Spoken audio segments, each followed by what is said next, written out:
Hello, this is City Builders, and I'm Mark Nikita. I'm Dorian Moore.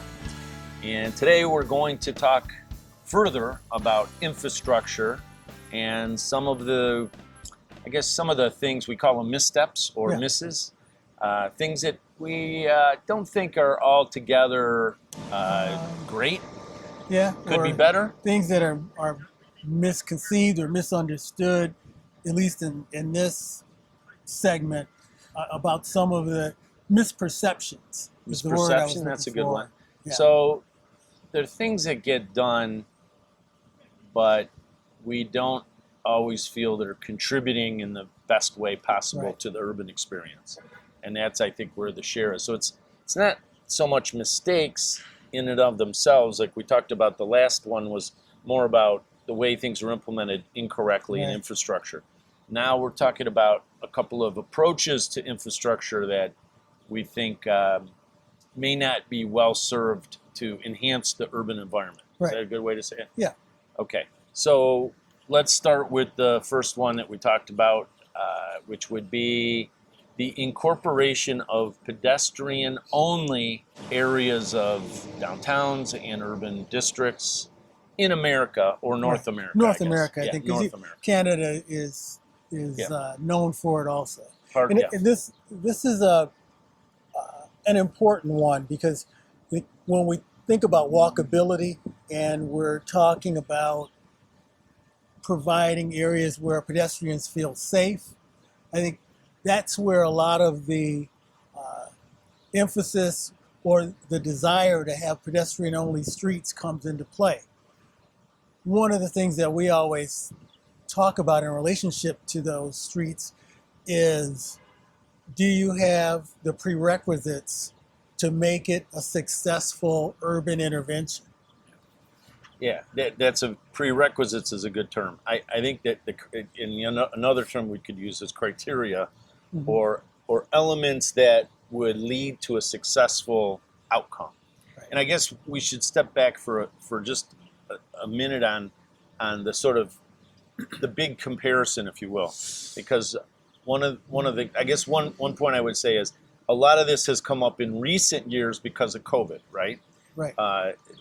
Back a few years ago, when COVID was being sort of rolling out in its very big, impactful, very negative impact on cities, the big issue was putting people outside, keeping people outside, and not going inside. So there was a lot of discussion at the time, which was oriented around, why don't we have better or more enhanced outdoor spaces to accommodate the people to be outside so that they wouldn't be stuck in buildings. In Michigan and other places, there's this idea of creating districts where alcohol could be consumed outside, which is against what was the law. So there were special laws made, and this happened across the country. If you didn't have a law, there was exploration of laws that would be loosened to allow for drinks to be served outside.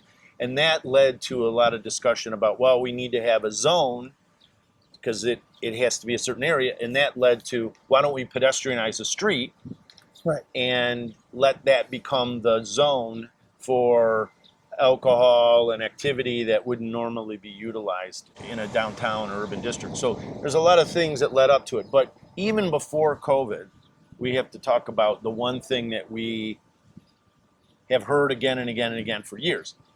We go to Europe, we see all these great urban experiences that are so incredible. And of course, given all our travels and all the places that we've been, we've seen those too, and we've experienced those. In Germany, in the Netherlands, in the UK, in Ireland. I mean, we can go on and on, right? Italy. Dozens, if not hundreds of pedestrianized streets. Absolutely. And some of the most prominent, most active areas in these cities, small and large, whether it be someplace like Glasgow or Edinburgh or Berlin or whatever, or if it's a small little town in Siena, Siena or in Tuscany or where have you, they're everywhere, right? So the common thing we heard again and again is, we go to Europe, we love these outdoor pedestrian spaces, they're so incredible. Why can't we do those in North American cities? Why don't we have one of those in Detroit or Cleveland? I want one of those. I want one of those. You hear that Denver, all the time. or our little town, whatever our little town is, or suburban downtown, or all the above. And of course, having analyzed so many of these and understand the successes and experienced those, we've looked into this, we've analyzed it, we've studied it, we've identified the ones that work and the ones that don't work. And we recognize there's a huge difference between Europe and America when it comes to, or North America, when it comes to these kinds of conditions. And that goes back to your point about criteria or the elements thereof that have to be in place for these things to work.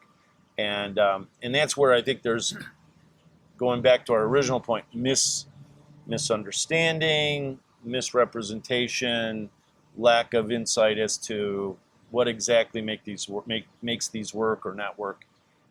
And then the last thing on all that is there's an incredible track record in America, in North American cities, right? Right. That's the track record is really critical. Is really and not in a good way. And the track record is incredible failure. Right. Like going back to the late 50s maybe, and mostly in the 60s and 70s, where cities all over by the hundreds created these things, including one about a block away from where we are here in downtown Detroit. All over cities in the Midwest. And there's been some really famous, I guess you can't call it a conversion, I'll say reversions, as we've seen in a number of the small towns, even in Michigan, but most famously portions of State Street in Chicago, which was pedestrianized for a while. You say Michigan, Kalamazoo. Kalamazoo, that was the big one. That was a huge one, yeah. One of the first. Lansing did it for a portion of their Main Street. Flint. So a number of cities. Well, and I said here, but I was thinking Woodward, but I think Washington Boulevard. So we actually had two at the same time. They were both done in the 70s. And of course, today, they've both been corrected. Although that one, didn't it still have through traffic on one side still? It did. It pedestrianized half of it. Of a boulevard, and the other half had traffic. Yeah, which is a little bit very odd situation. And of course, we've seen it completely redone and built to what was the sort of 1920s, that century-old model, which is the one that we're looking at right here. But going back to why is it okay in so many parts of the world, and why is it not okay in North America or North American cities? Number of North American cities. Well, the first one, of course, as we know, is the amount of density that you need in order to facilitate a pedestrianized street. I think that's a critical criteria, especially in a downtown situation. And I think that's where we see it most desired, and that's where we saw many missteps in some of the small towns around here. Yeah, I mean, one of the fundamental differences between European cities and North American cities is the focus on walkability, right? Or the amount of people walking, which goes to density, but it also goes to transit, and it goes to mixed use in older sort of urban districts and areas in central cities.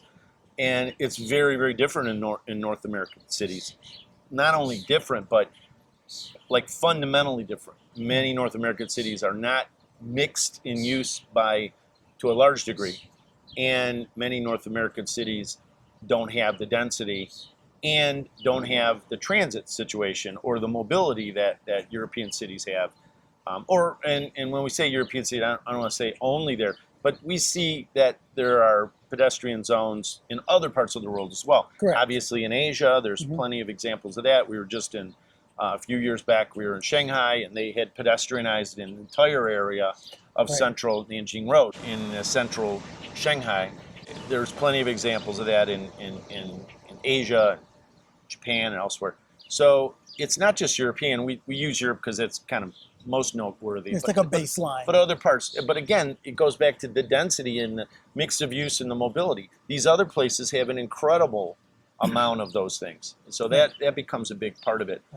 There's the inherent density, but there's also the aspect in a number of these places, the larger ones, of tourism in general, that also filters into, especially in the shopping districts, and pedestrianizing those. So we have to factor that in. So So you have to think about, yes, the density of people living and working there, but also people visiting. How many visitors are you going to have to your downtown in order to consider pedestrianization? Yeah, so that's getting into what the differences between Europe and North America. There's a number of things that we could do on there, but I think as the general statement, that is the thing we hear the most, right? People go to Europe, they really enjoy these spaces, they think they're great, and then they come to North America and wonder why we don't do it. So then let's talk about North American cities. We already stated that hundreds of streets have been pedestrianized over the last, 30, 40 years, 30 years, yep. 50 years, since the 60s, let's say. And almost all of them, and I think the number is something like 95%, have failed. Which means, and when we mean fail, and you're talking about places like Kalamazoo and Fresno, and I mean, you could go on and on of the amount of ones that were done. Detroit, two of them that we know of personally. We were involved, we were here watching these things happen when they were created, and now watching them be reestablished as the original. But if you look at all the ones that fail, then there are a few that have succeeded. And Right. so we can look at why would they have failed? What were the reasons why they failed? What were the big reasons that we had a problem? But on the other hand, we can look at the ones that could be considered a success in North America and wonder why those are successful. So let's talk about which ones those are. And there's only a handful, really. Right. And we're talking about in Boulder, Colorado, right? There's one in the central Boulder that I visited. There's a few. I mean, you could argue better ones or worse ones. The Lincoln Mall Lincoln in Miami is another good example.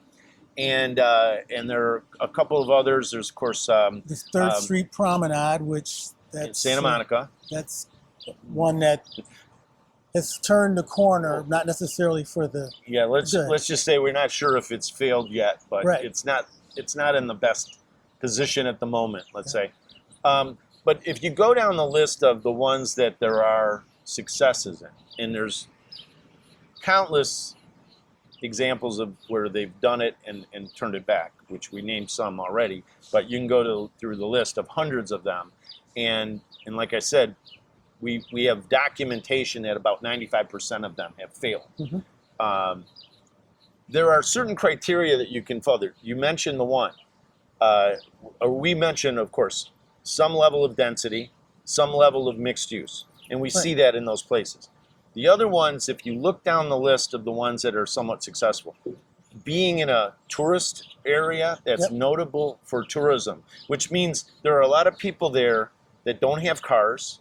They tend to be walkable or walking situations, and they tend to wander, and so that fuels the whole idea of using a pedestrian zone because there's more people there.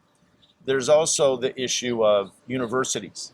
University towns tend to be because they have a lot of younger people, and the younger people tend to be without cars and tend to be walking a lot, and that's any university. What's Boulder have? A university.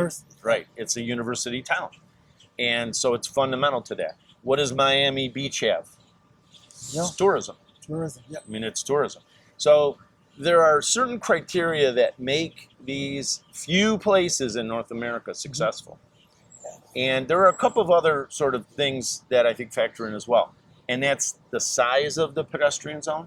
I think about in Toronto, we have Market Street in Toronto. And it is recently pedestrianized. And I think that when it's the pedestrianization in Market Street is generally successful. But what are the key components of that? Right. I mean, it basically has restaurants, cafes, and the market feeding into it. And that whole area is sort of a tourist attraction area. Yes. The other component, and it's something that people don't always take into consideration, is that, like the other place that's famous for pedestrianization, Montreal, is temporary. It's not all year long. Exactly. And I think that was one of the components. Yeah, and I don't think people think about that enough when they think about the examples and whether they actually work for the environment that they're in or not. So it's another thing to consider. Well, and also size, I think, is another thing, and connectedness in the street.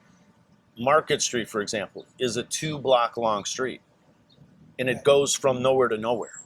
So closing that street, and like you said, it's only closed for portion. It's mainly closed for the summer. Right. In the fall and the non-summer months, it's basically open. But no matter when it's open, it connects almost nothing. I mean, it goes from Front Street down to the Esplanade, and then the dead end beyond that.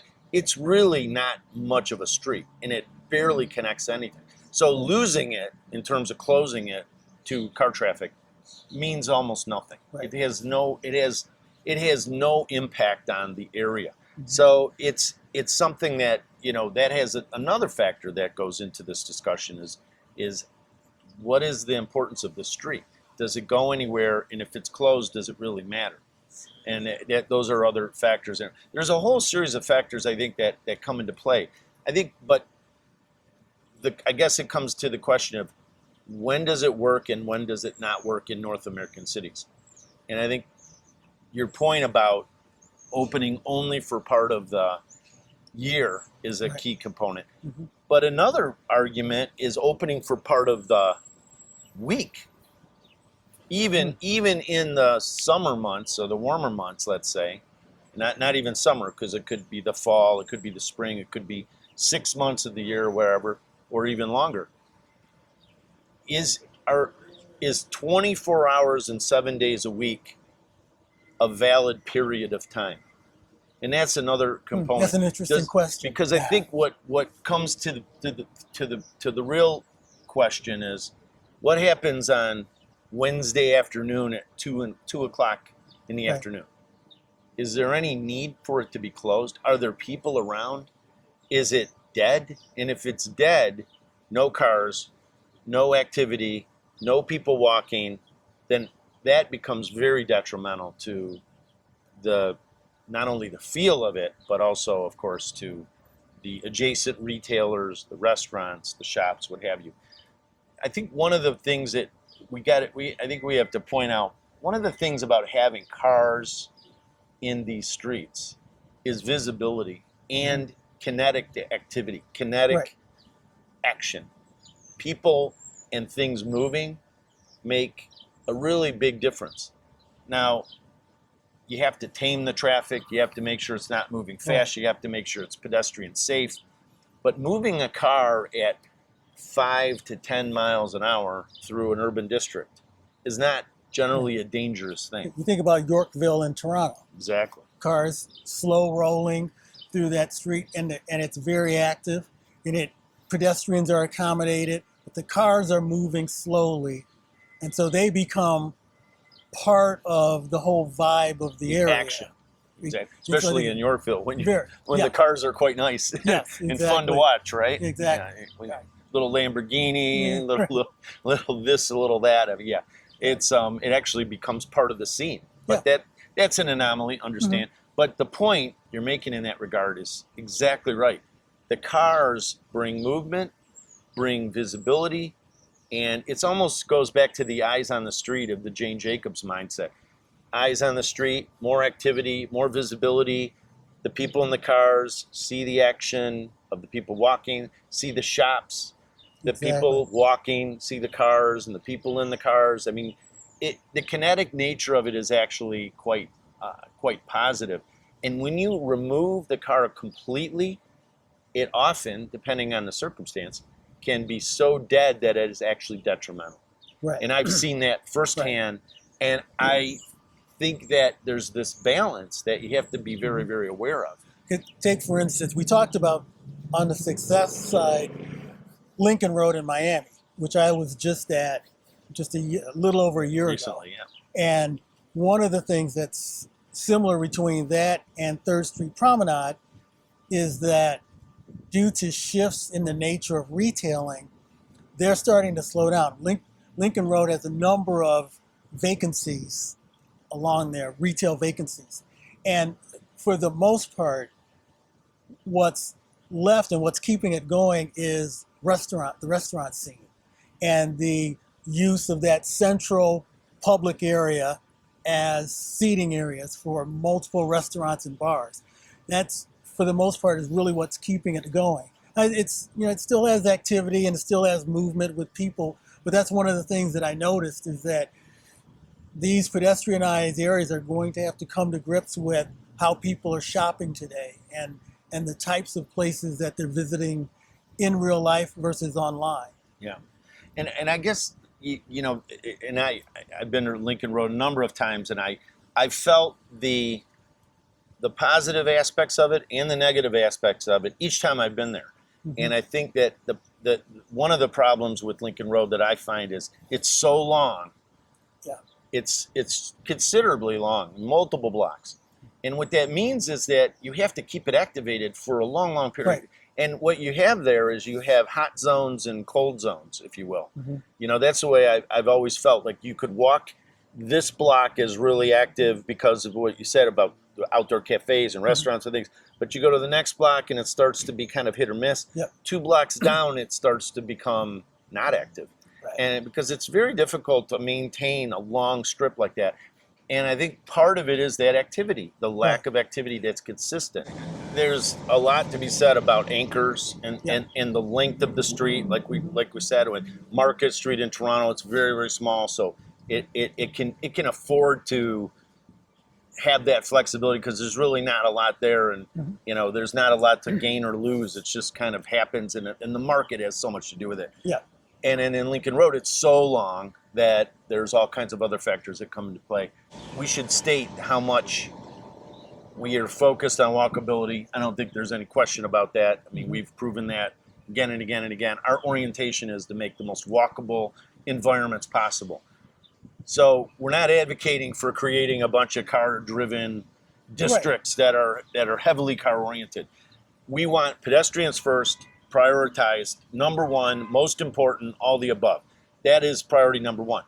But at the same time, we have to state that it doesn't mean you can't have pedestrian focus and still accommodate the car. Right. And that's what we're saying, is that these areas, like Yorkville is a great example, and I'm glad you brought that up because I know we've analyzed this and talked about it quite a bit. It's such a good example of cars are completely integrated into that on both Yorkville and Cumberland and some of the side streets as well. And yet it doesn't detract from the pedestrian walkable environment. People just sort of walk around and all that. And we see that in places, all throughout places in the Netherlands, for example. And Amsterdam's filled with the Woonorf and places like that where cars are totally allowed to completely incorporate their moves, but they're done with the understanding that the pedestrian and the bike are prioritized and the car is accommodating for them. So there's really a mentality where the car becomes supplemental and not prioritized, and that's really critical. But banning it isn't necessarily required. Now that's an important sort of as a counter designation. What some people may bring up is in Paris and in the Netherlands, they have school streets, right, where there's a stretch that's closed off to cars because there's a school there, and it gives the ability for children to have areas to spill out onto. And that's a different animal, especially in situations where you're closing off a mostly residential street that has the ability to have people spilling out onto it. That's a little bit different. But in those cases, especially if you try to transfer those lessons over to North America, you have to understand that it works in a lot of these other places because they have a heavier emphasis on transit than we do here. We are more car oriented, whether you love it or whether you hate it, doesn't matter. It is the fact. Right. And so if you're going to attempt something like that, you have to understand that you have to do something with the automobiles in order to make that happen. And I think sometimes people don't consider that as part of the equation. Yeah, I think that's the incorporation of the automobile is really important. I think that when I go through the list of all of the North American cities, big and small, that are really walkable, very pedestrian oriented. I don't think that in most cases they're banning cars. In most cases, I think they've just made the car supportive and diminished its imposition, if you will. I think about the town, obviously, that I've been involved with for many decades, Birmingham, which is considered, and we state it in our logo, a walkable city, right? Mm-hmm. We pride ourselves on walkability. We've created decades of zoning and development infrastructure, public and private, that are oriented around walkability as priority number one, pedestrians as priority number one. We have 0 streets in Birmingham that are pedestrian only, not one. And there's no intention to do that because there's no need for it, because the pros and cons have proven that it won't necessarily make it better. It actually could make it worse from the retail standpoint, from the accessibility standpoint, and all that. And in addition to that, it's very walkable in the downtown, specifically in the urban districts, because of the crosswalks, because of the narrow streets, because of the minimal lanes, because of the narrowing from curb to curb, because of the slow traffic. This is the most important thing. Crosswalks, wide sidewalks, at prioritizing pedestrians is really the solution in North American cities. And I think we should state, if we haven't already, that we're not anti-pedestrian-only streets. What we are pro is thoughtful planning and design considerations before you do it. And I think Absolutely. that's the part that I think is missing. People see it, they like it, they want it. But there's a step after wanting it, which is evaluating, analyzing, and then planning for its success. Yeah. And that success might be that it is a temporary street closure during a certain time of the year, not permanent. Yeah. And so that, I think that's what our real emphasis is on. Yeah, and I appreciate that criteria or those points, because I think one of the things that we have to be careful of is, again, going to Europe, being so excited that we would love that, and then coming back and just making a gut sort of position on, we should close that street. It would be so much better if we close that street. And not really analyzing, as you said, the criteria of what is important and where the successes have come and where the failures have come and why, and making a decision based on that. And then maybe something in between works, which is, I think, the critical component is, it's very possible to create bollards and elements that can be flexible, that allows a closure for a very short period of time, for a day, for a weekend, for an event, or what have you. And those things can be done very, very easily at a very limited amount of money, as far as infrastructure costs. And you can then accommodate those pedestrianized conditions in an urban district, in a small town, in a small downtown, wherever, and then take them away when it's unnecessary and allow the car to, again, be supplemental, not prioritized in terms of being, sort of the priority. The pedestrian can always be the priority, but it doesn't always have to have total control of everything, because there is a give and take to the retail, to the outdoor cafes, to the accessibility. All of the things have to be factored in. There's a lot of components to be thought through, and it's not a one size fits all. Absolutely not. And you can't just say it works in Europe, so it'll work in North American cities. You mentioned your home city of Birmingham, and I'll mention my home city of Windsor, Canada, where the main street, which is similar to Woodward here, Detroit, is Ouellette Avenue. And there's always a cry to pedestrianize that street. And I've had discussions with colleagues. And wasn't it pedestrianized years ago? I believe it might have been part of it was. Yeah, I think again, that gets back to my thing about analyzing and considering the situation that you're working with in. And I always say for that street, temporary pedestrianization works really well. but the foundation of transit and density may not be there for a full-length pedestrianization. Now, I could see, depending on how you look at it, there might be certain blocks that could be converted, potentially, depending on the traffic. But you have the things you have to look at. You have to get down at the ground level and look at what's the retail in the area where you want to do the closure. Is there enough there to generate the visiting traffic to make that a viable pedestrian area? Or is it lackluster retail and lackluster entertainment? That's how you make the first degree of determination of pedestrianization. And so that's one of the areas where we need to be careful. And it's simple to do pilot programs, but I would say don't just do it during July and August when everyone's out. The true test is do it during November and December, or even January, to see how it really works as a full-on pedestrianization. And then you start to see, oh, okay, there's different criteria that happens when the weather changes, and not necessarily saying it won't work, but we have to think about how we use it differently in different weather conditions. Well, I think those are all great points. I think as we wrap this up here, because there's a lot in there, Yeah, we could go on and a lot more.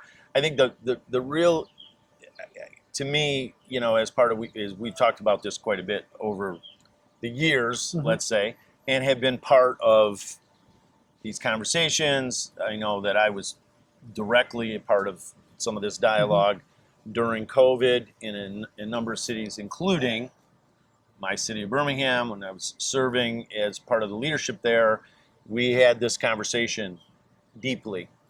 And I think the bottom line is there's no one size fits all. Exactly. North America is very different than Europe and other parts of the world.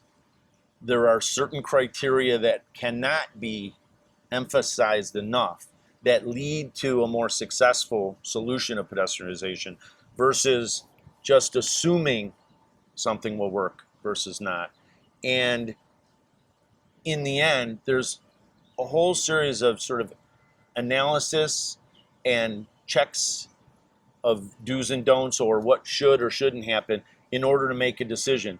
And then I think the bottom line in that, the last point would be what you said, it was just really critical, and it's very doable, is only do it with a temporary analysis over the course of time so you can really see how it works before you invest millions of dollars in changing it and finding out, like we have in hundreds of cities over the last few decades, millions of dollars led to throwing that away and recreating what was prior to that pedestrianization, and wasting all that money, and in the meantime maybe ruining a district, which has happened again and again and again.